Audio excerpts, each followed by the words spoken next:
Hello, friends. Welcome back to the channel. Today, I want to talk to you about something that most people completely overlook when they're planning for retirement. You see, we spend so much time thinking about saving money, investing wisely, and building our nest egg, but we rarely talk about the things we need to get rid of before we finally hang up our work boots for good. Think about it this way. Retirement isn't just about having enough money to live on. It's about having a life that's simple, peaceful, and truly free from the weight of unnecessary possessions, obligations, and mental burden. So, before you retire, there are 7 critical things you absolutely must sell, and I'm going to walk you through each one of them today. Stick around because by the end of this video you're going to have a complete roadmap for lightening your load before you step into one of the best chapters of your life. First, let me ask you something deeply personal. When was the last time you felt truly free? Not just financially free, but mentally and emotionally free. For most people, that freedom is being suffocated by clutter, by unnecessary possessions, and by a lifestyle that's built on consumption rather than contentment.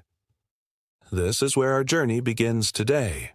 We're going to talk about the things that are literally weighing you down, keeping you tethered to stress, and preventing you from enjoying the retirement you've worked so hard to achieve. The human experience is complex, my friends. We accumulate not just things, but also stress, anxiety, and emotional baggage. Nature has a way of teaching us that the most beautiful ecosystems are the ones that are in balance, where nothing is excessive, where everything serves a purpose. When we look at our lives before retirement, we often find that we're far from that balance. We're carrying excess weight in every form imaginable. The first thing you need to sell is your expensive car. Now, I can already hear some of you saying, "But I love my car. I worked hard for it," and I completely understand that sentiment. Your car represents something to you. Maybe it represents success, or achievement, or the freedom to go where you want. But here's the truth that many retirees wish they'd understood sooner. That expensive car is going to drain your resources in ways you haven't even considered. Think about the insurance costs, the maintenance, the depreciation, and the emotional energy you spend worrying about keeping it in perfect condition. When you retire, your driving needs change dramatically. You're not commuting to work anymore. You're not trying to impress anyone at the office parking lot. What you need is a reliable vehicle that gets you from point A to point B without breaking the bank. Selling that luxury sedan or that high-end SUV and replacing it with something practical and affordable can free up thousands of dollars every single year. That's money that could go toward travel, toward experiences, toward the things that actually matter in retirement. I'm not saying buy a broken-down car, but I am saying that a 5 or 6-year-old Toyota Camry will serve your retirement needs just as well as a brand-new BMW, and it will cost you a fraction of the money to maintain.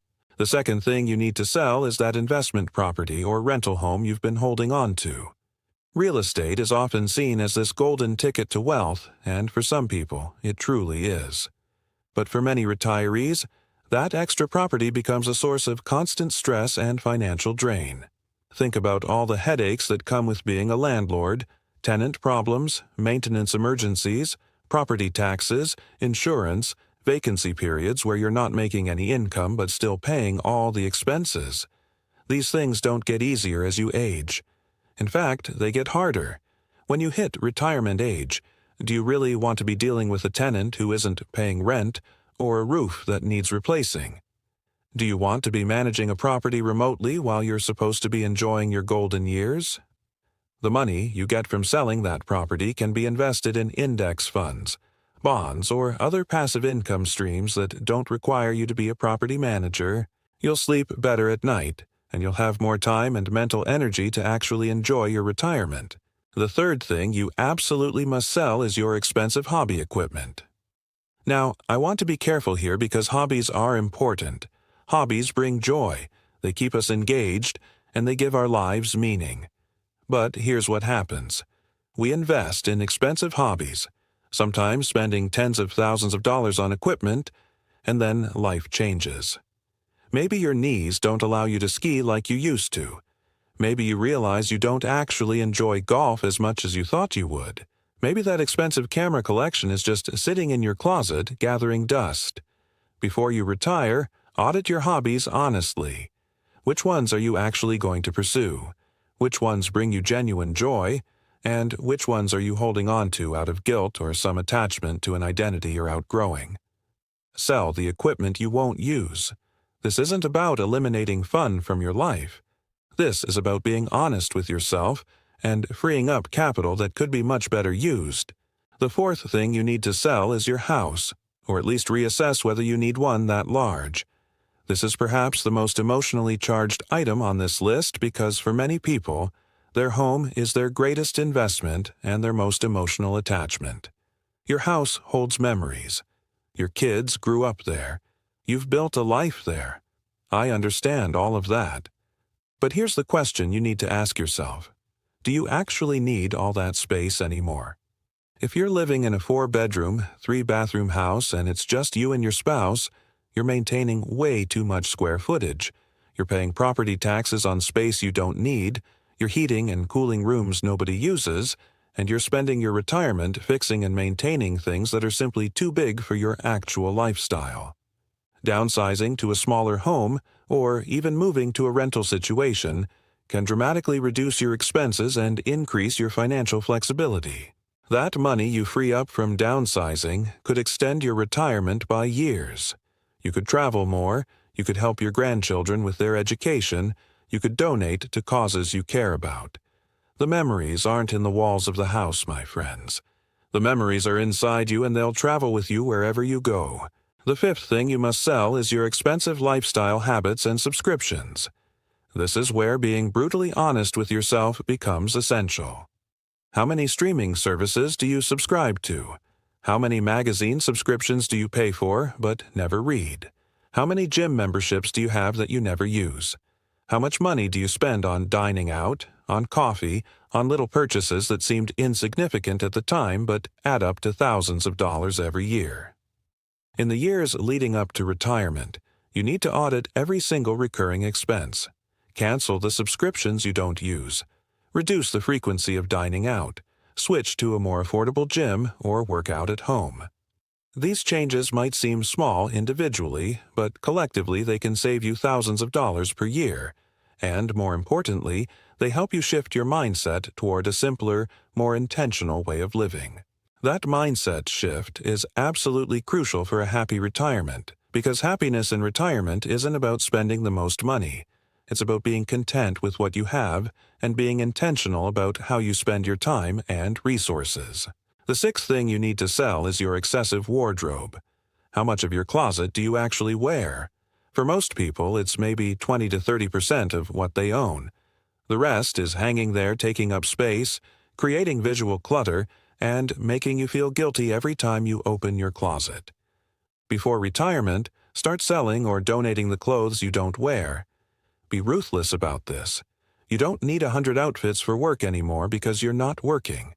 You don't need clothes in 5 different sizes anymore because your body isn't going to fluctuate based on work stress. What you need is a capsule wardrobe of quality, versatile pieces that you actually love wearing. This simplification will give you mental clarity every morning. You'll open your closet and everything you see is something you love and actually wear. That might not sound like much, but this small change in your daily life can have a profound impact on your mental well-being. Plus, you can sell your quality clothing on resale platforms and actually make some money back. The seventh and final thing you need to sell is your ego. This one's not something you put on eBay, but it might be the most important item on this list. So much of what we accumulate throughout our lives is based on ego.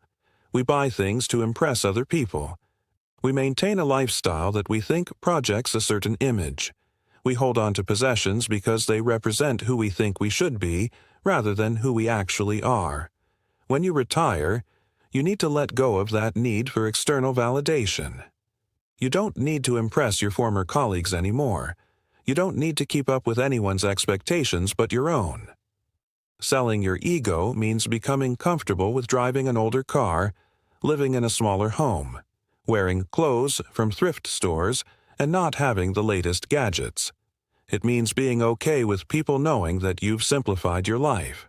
This is incredibly liberating, and honestly, it's the foundation upon which all the other items on this list can rest. Now, let me paint you a picture of what retirement can look like once you've sold these 7 things. Imagine waking up in the morning without the weight of maintaining a massive house. Imagine not having to worry about tenant drama or property management. Imagine opening your closet and only seeing things you love. Imagine not having dozens of subscriptions draining your bank account every month. Imagine driving a reliable car that you're not stressed about and that won't bankrupt you with maintenance costs.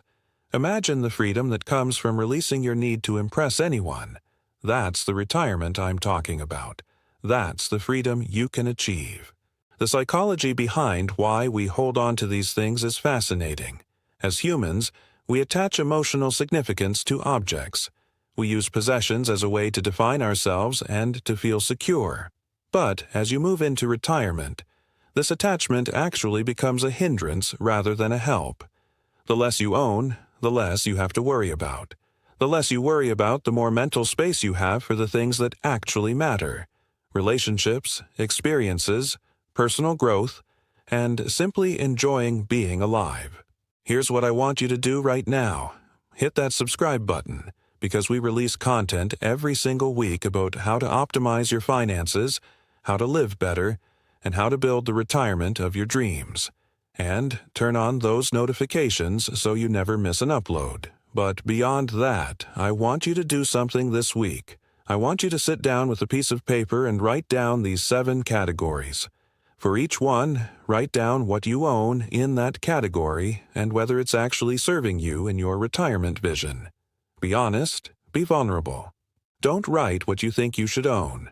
Write what you actually own, and whether it's adding value to your life or just creating clutter and stress. The truth is, retirement should be about abundance, but that abundance isn't measured in the number of things you own. It's measured in the freedom you experience, the time you have, the peace of mind you enjoy, and the ability to do what you want when you want. Every single item on this list I've given you is something that, if you're not careful, will undermine that freedom. Think about your future self for a moment. Close your eyes and imagine yourself 5 years into retirement. Are you happy? Are you stressed? Are you living the life you envisioned? Now imagine yourself having done all of these things I've talked about today. Imagine having sold that expensive car, that investment property, that hobby equipment, having downsized your home, having cut those subscriptions, having simplified your wardrobe, and having released your need for external validation. Do you think your future self would be grateful? I guarantee you that your future self would be grateful. This isn't about deprivation, friends. This is about clarity. This is about intentionality. This is about understanding that true wealth in retirement isn't about how much you have. It's about how little you need. It's about being content. It's about being free. Thank you so much for watching this video. I hope it's given you some food for thought as you plan for retirement. If you found this valuable, please like the video. Leave a comment below telling me which of these 7 things resonates most with you. Share this video with someone who you think needs to hear this message. And again, don't forget to subscribe so that you can get more videos like this every single week. Until next time, friends, keep investing in yourself, keep simplifying your life, and keep building the retirement you actually want to live. I'll see you in the next video.